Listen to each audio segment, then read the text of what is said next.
কারণ মালিকের দিলে বান্দার জন্য সবচাইতে মায়া মোহাব্বত বেশি বাবা। মালিকের দিলের মধ্যে তার বান্দা বান্দির জন্য মায়া বেশি। আল্লামা শেখ সাদি রহমাতুল্লাহ আলাইহি বলেন, ভালোবাসার সবচাইতে বড় ভাগ আল্লাহ নিজের জন্য রেখে দিয়েছে। এজন্য 50, 60, 70 বছর বইরা গুনাহ করার পরেও কেউ যদি আল্লাহর কাছে মাপ চায়, ভালোবাসা বেশি হওয়ার কারণে আমার আল্লাহ তারে মাফ কইরা দেয়। ভালোবাসার সবচাইতে কনিষ্ঠ ভাগ আল্লাহ তাআলা আজরাইলকে দান করেছেন। তবে এটা এত ছোট, এত অল্প, তার দিলের মধ্যে কোনো মায়া দয়া নাই। মায়া দয়া থাকলে ছেলে মেয়ের সামনে থেকে আজরাইল বাপরে নিয়ে পারতো না। কথা বলেন ঠিক কি না? মেডিকেলে লক্ষ লক্ষ টাকা বিল হইছে, তারপরেও মানুষ মরে যায়, আছে না নাই? আজরাইলের যদি মায়া থাকতো, এই বেটার সন্তানেরা এত টাকা খরচ করলো, রাইখা যায়। কিন্তু মায়া না থাকার কারণে আল্লাহ তাআলা তাকে কাজটাই দান করেছে, মানুষের জান তুমি বের করে নিয়ে আসবা।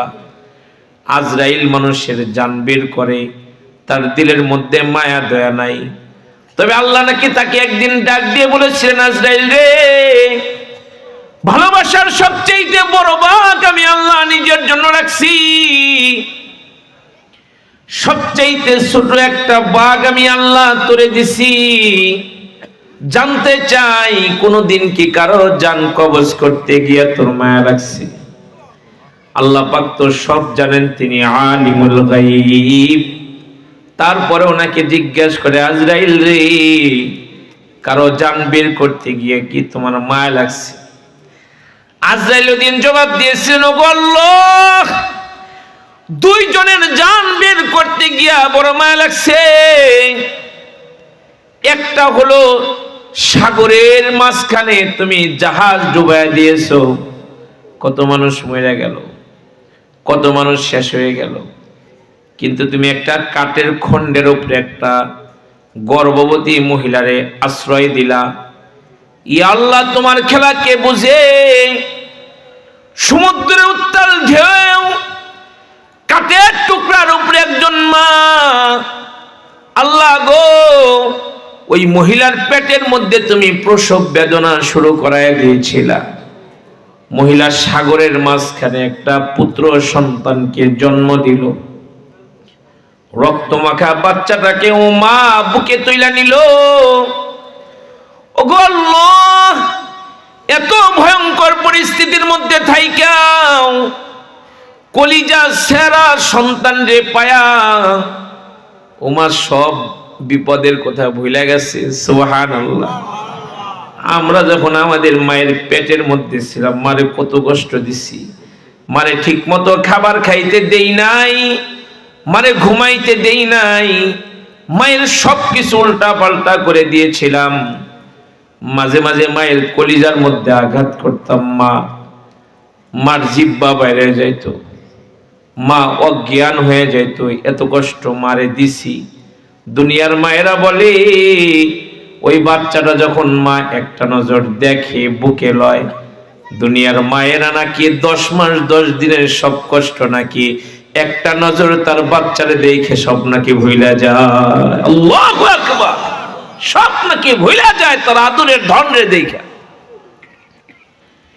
সমুদ্রের মাঝখানে রক্ত মাখা বাচ্চাটারে মা বুকে লইল, সব বিপদের কথা ভুইলা গেছে।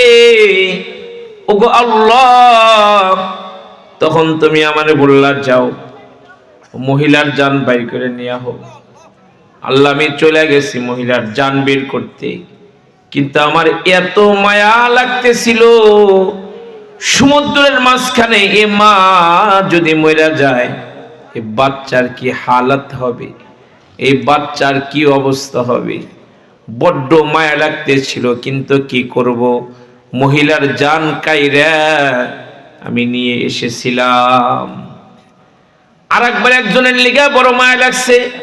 ওগো আল্লাহ, ওই যে সাদ্দাত তোমার জান্নাতের কথা ভুইলা দুনিয়াতে ও জান্নাত বানাইছে, ও শুনছে তোমার জান্নাতের মধ্যে হুর আছে, দুনিয়ার সুন্দরী মেয়েদেরকে নিয়ে ওর জান্নাতের মধ্যে ঢুকাইছে।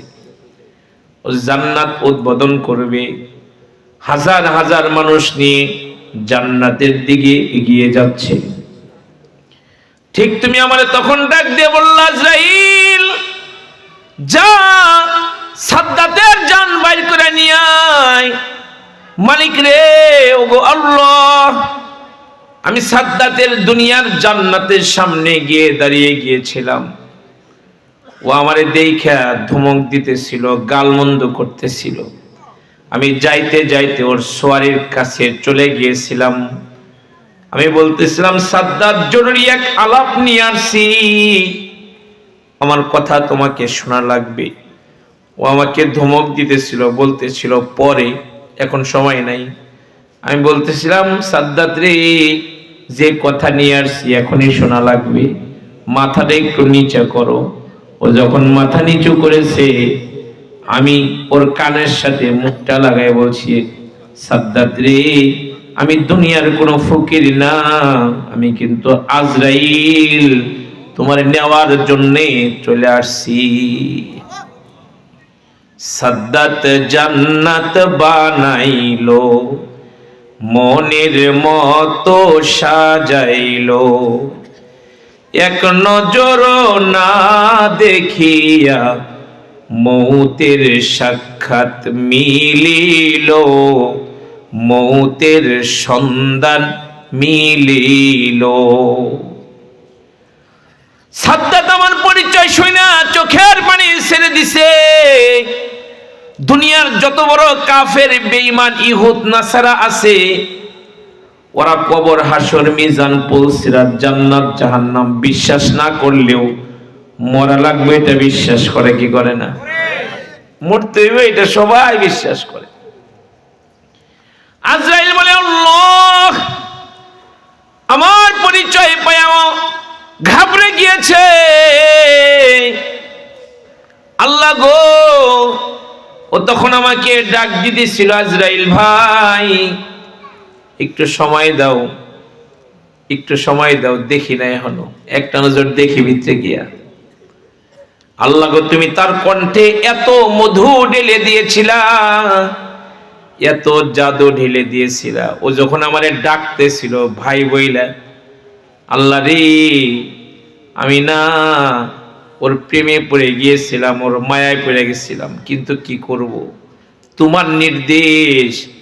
আমি আজরাইল সাদ্দাতকে ধরে ফেলেছিলাম, ওকে আমি নিয়ে আসছিলাম। আল্লাহ, এই দুইজনের লিগা বড় মায়া লাগছে মালিক। আল্লাহ, আমার আল্লাহ নাকি ডাক দিয়া বলে, আজরাইল রে, একজনের লিগা তোমার দুইবার মায়া লাগছে। আল্লাহু আকবার। একজনের লিগে দুইবার মায়া লাগছে। সমুদ্রের মাঝখানে মা মইরা গেছে, তুমি চিন্তায় পড়ছো, মা মইরা গেলে বাচ্চার কি হবে? আজরাইল রে, যেখানে মা নাই ওইখানে কি আমি আল্লাহ নাই? আল্লাহু আকবার। আল্লাহ আছে না নাই? আওয়াজ করে বলে। সমুদ্রের ঢেউয়ের বাড়িতে বাড়িতে আমি কাঠের টুকরাটাকে সাগরের পারে ভিড়িয়ে দিয়েছিলাম। জঙ্গলের একটা বাঘিনীর বাচ্চা মাইরা তার স্তনে আমি দুধ আটকে দিয়েছিলাম। বাঘিনীটা সাগরের পার দিয়ে পাগলিনীর মতো দৌড়াইতেছিল। কাঠের টুকরার উপর থেকে বাচ্চাটাকে কামড় দিয়ে বাঘিনী নিজের ঘরে নিয়ে আসছিল। বাঘিনী তার স্তনের দুধ বাইর করে বাচ্চারে খাওয়াইছিল। ওই জঙ্গলে একজন কাঠুরিয়া কাঠ কাটার জন্য এসেছিল। আমি কাঠুরিয়ার দিলের মধ্যে মায়া ঢেলে দিয়েছিলাম এই বাচ্চার লেগা। বাঘিনীর ঘর থেকে কাঠুরিয়া বাচ্চাটাকে চুরি করে তার বাড়িতে নিয়ে গিয়েছিল। পরক্ষণে এই বাচ্চাটাকে আমি সুলতানাত দান করেছিলাম, বাদশাহী দান করেছিলাম। ও যখন বাদশাহী পায়ে গেছে, ও তখন আমারে বইলা নিজে খোদা হইছে। ও আমার জান্নাতের কথা বইলা নিজেই ও দুনিয়াতে জান্নাত বানাইছে। তুমি যখন তার জান বের করার জন্য গেলা, কতবার তোমারে মায়া কইরা ভাই বলে ডাক দিল, তোমার মায়া লাগলো।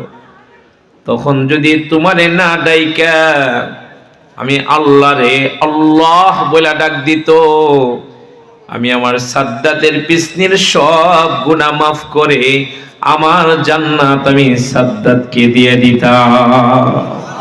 নারে তাকবীর।